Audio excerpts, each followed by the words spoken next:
Friends, after what Anil Nolia and Irfan Sahab said, I'd just like to re-emphasize first the complete paradigm shift in what is dictating our education and cultural policy. And I would urge friends in the media to look at the history of this paradigm shift. It hasn't come about overnight. Many of you journalists might have been witness to the first NDA government. Some of you may not.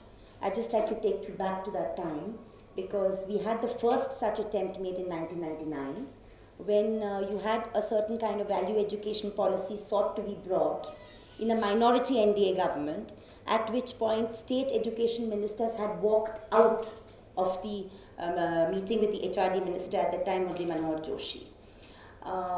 Following which there were agitations all over the country, and I still recall one amazing convention we had at the old SAHMAT, when the SAHMAT was in the old office, when education ministers and politicians of all parties had attended, when we looked at the communalization of education.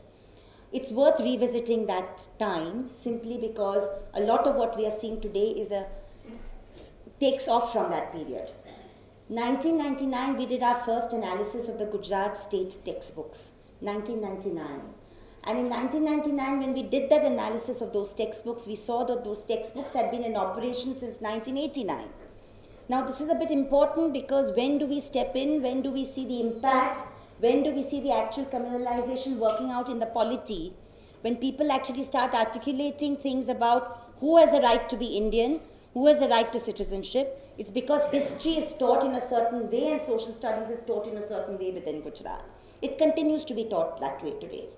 So we have young leaders emerging from that state who say that Hindus belong to this country but not other people, not other castes and not other religions. It stems out of what kind of history I'm taught at school. And this is why it's an extremely dangerous trend that we are seeing. Dinanath Batra Shiksha Bachao Andolan Samiti's 4 lakh textbooks in 40,000 schools are now been there for a year and a quarter. But I don't think any social audit has been performed as to what impact this has had. Because they are being pushed down as supplementary texts in Gujarat. What impact does this have on the way young people think, the way they grow up to believe, what are their social relations, and are they able to actually believe in what India was born as, which is a nation that rejected religion-based nationhood, as our Constituent Assembly debates clearly lay out, or a nation which actually today, as the RSS would like us to believe, has accepted religion-based nationhood. I think that's at the crux of the matter today, which needs to be looked at as such.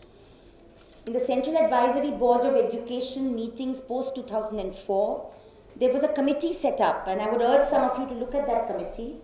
A committee set up to recommend that there should be an all-India textbook board that examines the kind of texts that are taught in schools. Not just in state schools, but also in privately owned schools by religious, social, political organizations. And the recommendation of that committee were never implemented. And I think all of what we are seeing today, the morning walk murders, and of course, Dhabolkar, Pansare, and now Dr. Kalburgi is the latest. But there was another morning walk murder we also saw in Gujarat in 2003, which was Harin Pandya's murder, quite out of context and quite different. But this, our intelligence and our law and order machinery, which seems to be able to get to the bottom of every other crime sooner or later, as the Bombay mega crime at the moment tells us 2 years later, somehow cannot trace the killings when it comes to Dhabolkar. Dhabolkar's family and the Communist Party of India have been telling the authorities in Maharashtra repeatedly that extremist, I would say supremacist organizations like Abhinav Bharat, etc. have published extremely virulent writings saying that we will kill Dhabolkar, we will kill Pansare. Such threats have been issued in writing by organizations in their name, but somehow no linkages have been made and the investigations have not progressed. We have now tweets and social media after Dr. Kalburgi's murder saying that one more academic and independent thinker is being threatened in Mysore. But the kind of outrage that these killings should see somehow is not evident, because I think it's linked to the fact that we are still not able to react to the fact that what governs us today is an unconstitutional ideology which does not believe in the very foundations of this country, the RSS. Somehow we are not able to react to that as sharply as we should. that it is the RSS that is governing this country. It is RSS that is actually formulating the cultural educational policy of this government, and it's an extremely dangerous scenario. When you talk about Aurangzeb, coming from Maharashtra as I do, often you think of Shivaji. And I'd like some of you to look at this book which Pansare brought out. First in Marathi, Shivaji Kaun Hota, who was Shivaji. He has annexed to it the letters written by Shivaji to Aurangzeb, bade adab se likhe the. Extremely courteous letters invoking Islam as a religion, the Quran, etc. Makes it quite evident that his quarrel and his battle with Shivaji was not a religious one. It was on the issue of the collapse of latter-day feudalism and the whole question of the smaller landholding rulers not being able to pay taxes, which was seen to be excruciatingly high by the Mughals. You have in this book a very important reference to a Maharashtrian historian called Narhar Kurundkar, who has also, by the way, done one of the most amazing translations of the Manusmriti. And Narhar Kurundkar writes not just about Shivaji, but also about Aurangzeb, and says that how come we don't ever talk about the Ghorpades, the Nimbalkars, the Jadavs, the Savants and the Surves, who were the greatest opponents to Shivaji's rule. And they all happened also to be Brahmins. Shivaji was not from the ruling caste or the ruling class. Even to get his coronation done, he had to get Gaga Bhatt from Banaras and had to, what in modern day terms would be called a bribe, give 40 lakh gold coins to get anointed as king. These are facts of history, well chronicled in the Sabhasat Chronicles, which are contemporaneous sources, long before the other historians wrote on Shivaji. So I think, what is the motive behind this renaming? We all believe that Abul Kalam should have got a pride of place somewhere in the nation's capital.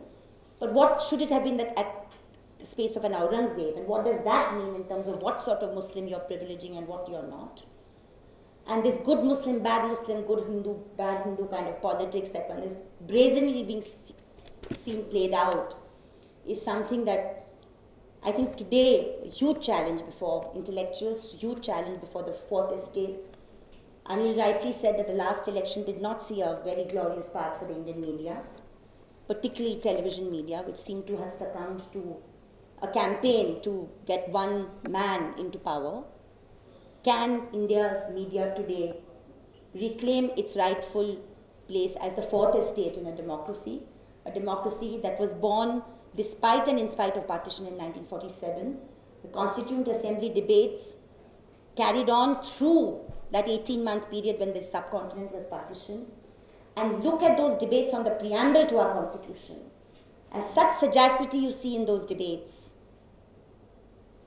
There was no thought, right, left or center, that believed that the preamble of the Constitution should not be what it is today. There was complete concurrence on that.